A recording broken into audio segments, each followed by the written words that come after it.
From the New Arts and Media Studios in Milwaukee, I'm Charles Purcell, and this is The Log. So you say you want to do something about climate change, don't we all? I recommend a good piece this week from the World Socialist website, Extreme Weather, Climate Change, and the Case for Socialism. Yeah,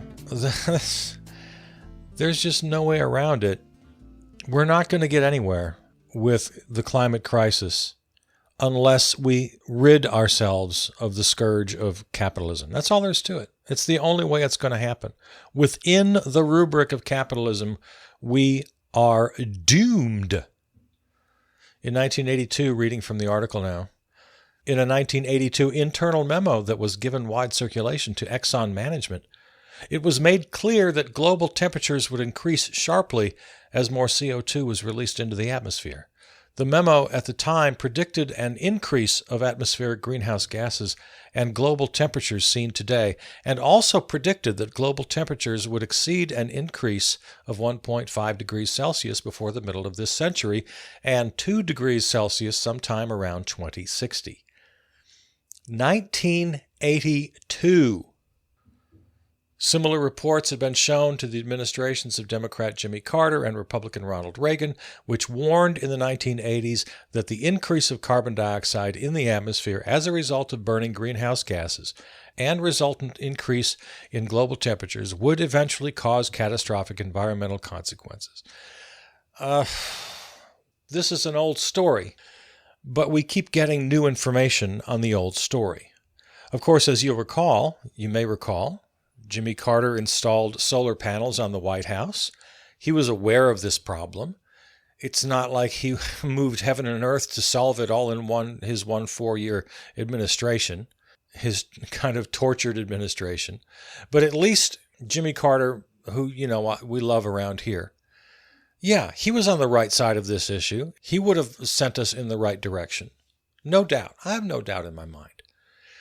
I've said it so many times, you're probably sick of hearing it. The 1980 election that booted Jimmy Carter and brought Ronald Reagan into office was possibly the most monumental election, not only of our lifetime, maybe of the lifetime of the nation. It completely changed the course of American politics, and we're still living with it today, and we're fighting with it today.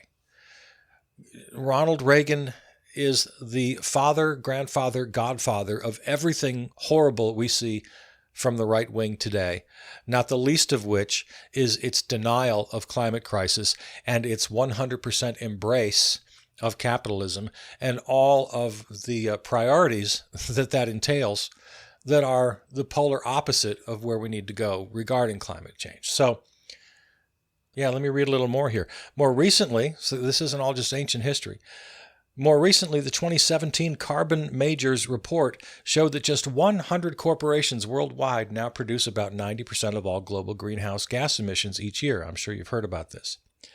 And are responsible for about half of all greenhouse gas emissions caused by human activity since the Industrial Revolution. I'll add to that other studies have shown that the top 1%, maybe, I don't have these numbers right in front of me, but it's the ultra-rich who are responsible for carbon emissions in their personal habits. Just because they have, huge estates and they fly by private jets. And you wouldn't think, this was a surprise to me. I remember when I first saw these stories, I thought, this doesn't sound right. But it's been corroborated with each new report. And we're not talking about what their industries do. We're talking about their personal carbon footprints. Because they got, a half a dozen or a dozen different big houses somewhere. And again, the private jets, and I'm not sure what they're doing. It's their personal spending. It's their personal consumption and lifestyle. That's amazing to me that they have that much power, but they do. And now add to the list billionaires on a lark flying into space. We know how detrimental that is to the environment. Every time a launch happens, that's 10,000 homes air-conditioned for a summer in one launch. And this brings me to something that always needs clarification. And I feel compelled now to say it, and that is, there's so much effort to get us to change our ways. Well, if every one of us just reduced our emissions, our personal carbon footprints just a little bit, we could make all this big difference. Well, of course, that's a lie. It shifts responsibility. Now, it's a little more complicated than that, though, because I don't want to let us off the hook. Yeah, we still do have to reduce our own personal carbon footprint, only because it's the right thing to do. If we all do that and the big 100 corporations do nothing and the ultra rich do nothing, then yeah, we're screwed. It won't make a difference. But here's the thing. These 100 corporations, and they're mostly sort of energy and transportation and big ag and things like that, they don't make their money from nowhere. They make it from us. So every time we buy something off the shelf, it represents a great deal of energy consumption used to produce, to mine the raw materials, to produce that product, to package it, to ship it, and then eventually to toss it out. So both things can be true at the same time, is what I'm telling you, which is often the case when people like to have diametrically opposed positions. I don't know why. Maybe it's just in our human nature or something. I don't quite get it. They want to say either, yes, we all have to watch our own personal consumption, or no, forget it, do what you want, buy what you want, consume what you want. It's these 100 corporations that are at fault. Well, two things can be true at the same time. Yes, it is their fault. You know what else is also true? They're getting their money from us. We're the ones consuming their products. If we boycott them, they go out of business. Now, of course, that's not simple to do. I'm not saying you don't, maybe you have to drive to your job. Maybe you don't have a lot of choices. So I'm not pointing my finger necessarily at any individual person or at us, the group of individuals, but I am saying whatever we can do individually to reduce our consumption is still part of the equation, and you got to think of it that way. You can still hate those big 100 corporations, and you can blame them for all of their polluting and carbon emissions. You can still blame the ultra rich for their carbon emissions and their carbon footprints. You can still do that, and at the same time believe and act on the idea that we, each one of us, need to reduce our consumption. Because the ultra-rich and the 100 companies, they're not just printing money. They're not just getting it out of thin air. They're getting it from us. We have to stop giving it to them. And of course, in order for this to work, power has to be wrested from the ultra-rich and the corporations, which means the shift in power has to happen at a governmental level, the only level big enough to make a dent.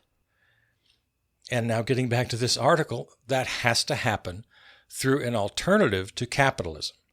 Capitalism itself is not an impediment to the problem. It is the problem. Reading again. For the capitalist class, stopping civilization-ending cataclysms is far less important than preserving their profits. As has been the case for decades, ExxonMobil, BP, and other major fossil fuel corporations, as well as the hedge funds and Wall Street banks that own their stocks, are most concerned that coal, oil, and gas continues to be mined and sold to further enrich themselves and their fellow oligarchs. If Earth will be poisoned and burned in that pursuit, so be it. The author is exactly right. And it doesn't necessarily mean that all of these, corporations are people, right? No, that's not what I mean. There are actual people, living, breathing, flesh and blood human beings making these decisions. Does this line of thinking mean that all of these individuals are evil? No. It's quite possible for, they might be evil. I'm not saying they're not. But it's very possible. Again, two things can be true at the same time. Many things can be true at the same time. We have a hard time as humans grasping this idea.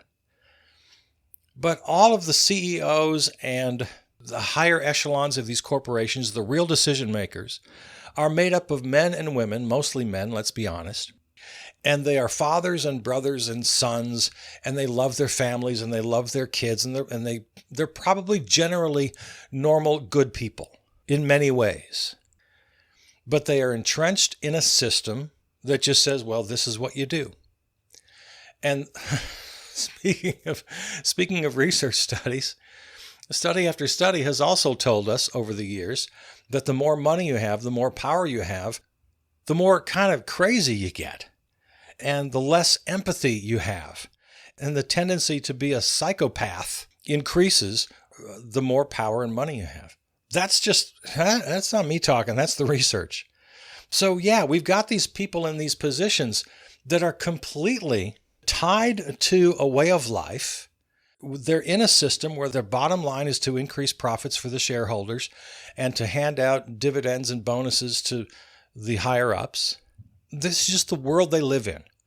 So the idea that we could maintain the system that built this kind of person and that this kind of person flourishes in, and this kind of person who gets that power only serves to further the system, to maintain the system, to give it life, to give it fuel.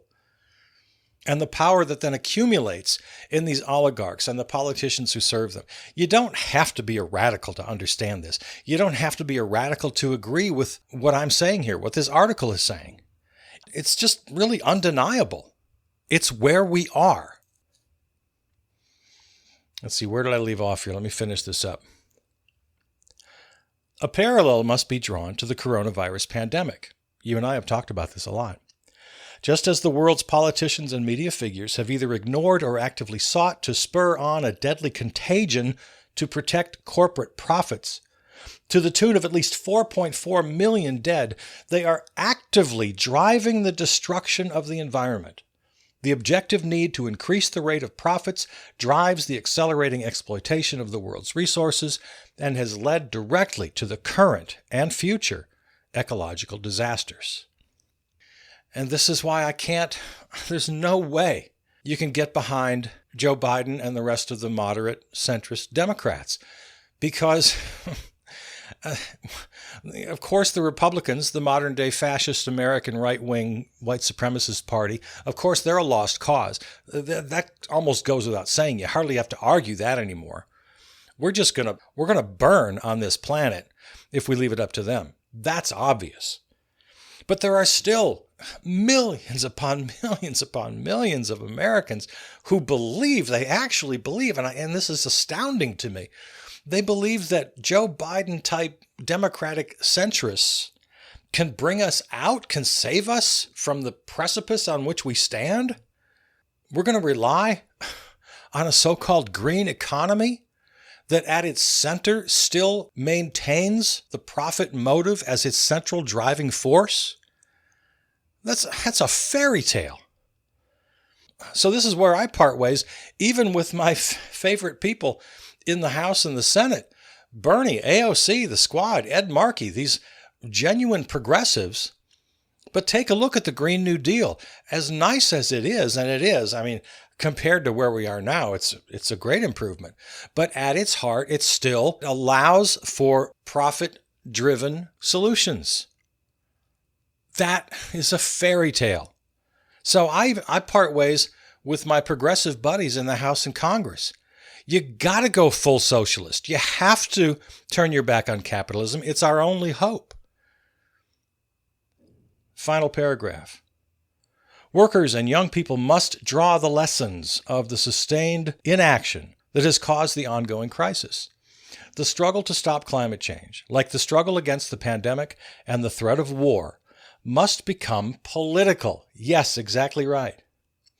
It requires the revolutionary mobilization of the international working class against capitalism. Yes, exactly right. It requires that workers understand that their social interests are objectively and diametrically opposed to those of the capitalists and the private ownership of the means of production. It requires a fight for the socialist transformation of society. This is exactly right. The fight against the climate crisis And for that matter, as the writer points out, the fight against the pandemic and any future pandemic. This is a political fight. It's not a fight we can engage in under the rubric of capitalism. They are antithetically opposed, and no real solutions will be found. Let me give credit. Brian Dyne is the author, D-Y-N-E.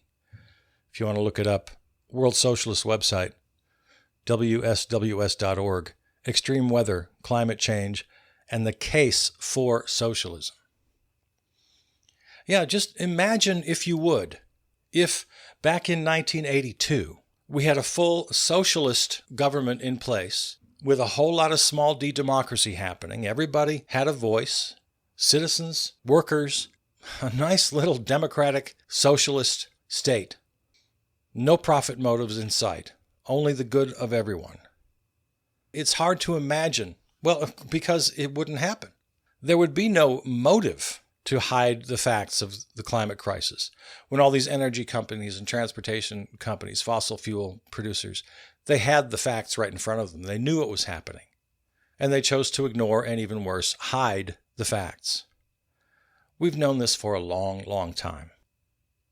And then those in power create their alliances. They put together their coalitions.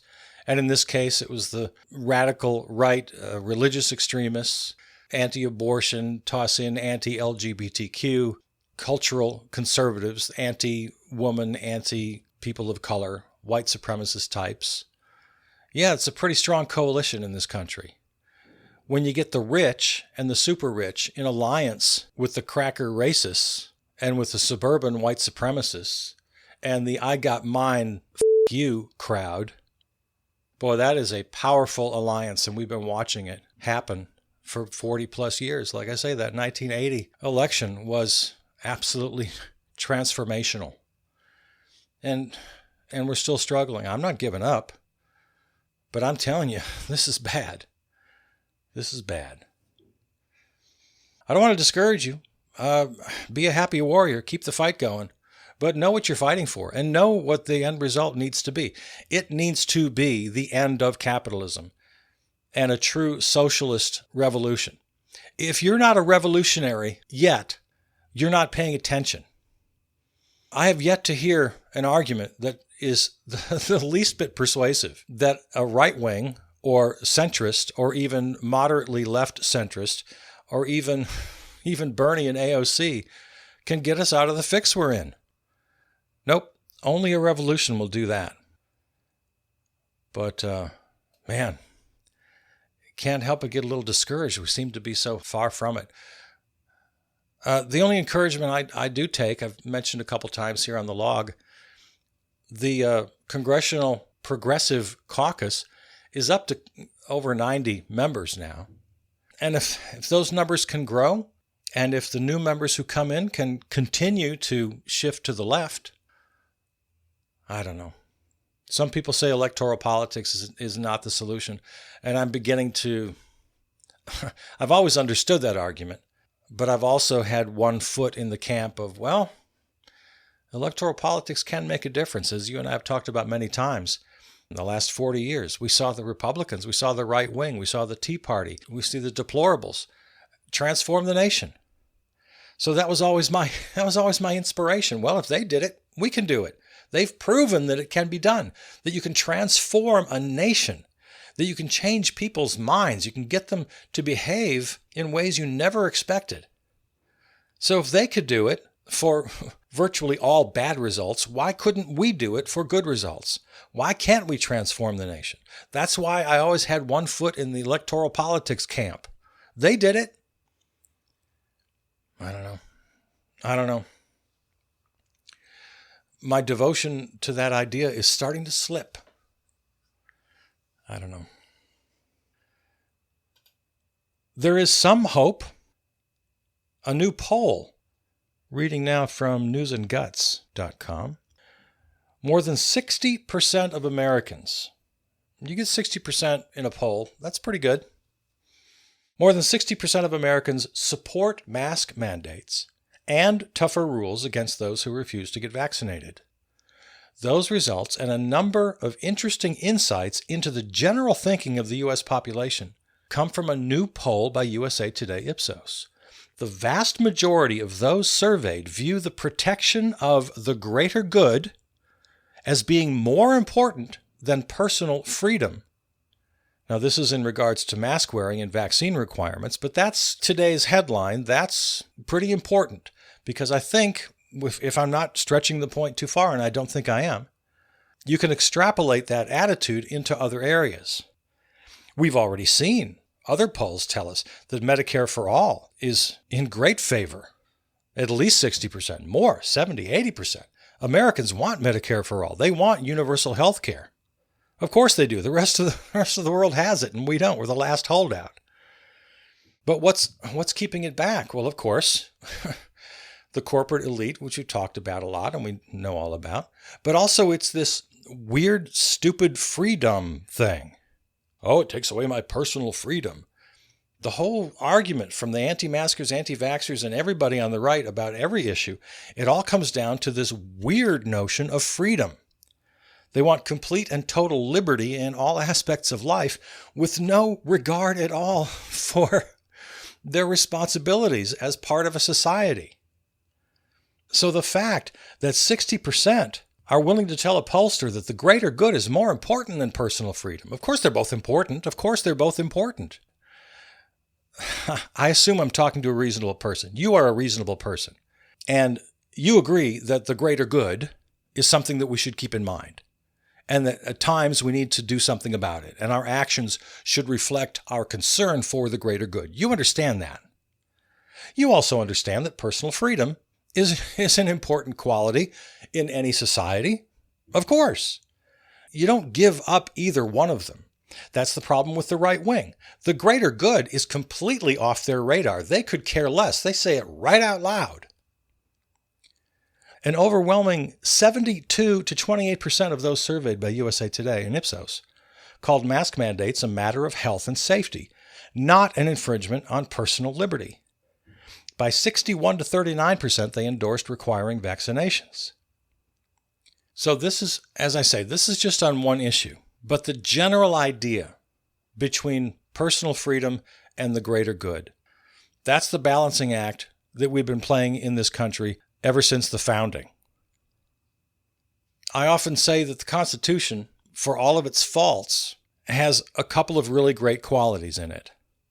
It understands that there's a balance between the greater good and personal freedom, and the document itself is designed in such a way that it can be amended, that it can change over time. We have lots of leeway. You don't have to toss out the Constitution. Of course, it was filled with horrible things. Women didn't have the right to vote. African Americans were slaves. Of course, it was an abomination. But within the body of that text were some really great ideas. And one of them was that balance and that understanding that it's not all about liberty and freedom. It's not all about we're all in this all together. We have to think of each other all the time. There's a beautiful balance. So I guess I'm searching anywhere I can find for some hopeful signs that Americans generally understand that we have a responsibility to each other. Nobody has to give up all their personal freedoms and go in lockstep. Of course, that's the straw man argument that the right wing always has to say. Anybody who calls Joe Biden a radical socialist is either just completely mad out of their minds or the most comfortable liar you've ever come across. Because it's just, the idea is just absurd. Now, there's plenty of space. There's plenty of space. I can talk in revolutionary terms, as I did in the previous segment. Yeah, we do need a revolution. And to some eyes and ears, maybe it seems radical. But the end result of the revolution we're talking about has a really great upside. Small d democracy. How much democracy do you partake in your life? Once every 4 years when you go to the polls? Or if you're really a conscientious voter, once every 2 years? Is that the only time you exercise democracy? How about every time you walk out the door? How about every time you go to your workplace? You have rights. There's a democracy. There's a system by which the workers, the persons who populate this particular workplace or entity, are running things rather than one guy up in one high office who you never meet, and occasionally he takes little trips into space and makes sure that his stockholders get a nice envelope in the mail occasionally. Yes, it is revolutionary. Yeah, it is. Yes, it's radical. Yes, it is. But the end result, believe me, it's what you want. It's what you want right now. I think too many of us are just afraid to say it out loud. Yeah, capitalism has to end. It has to just be abolished. The revolution has to happen.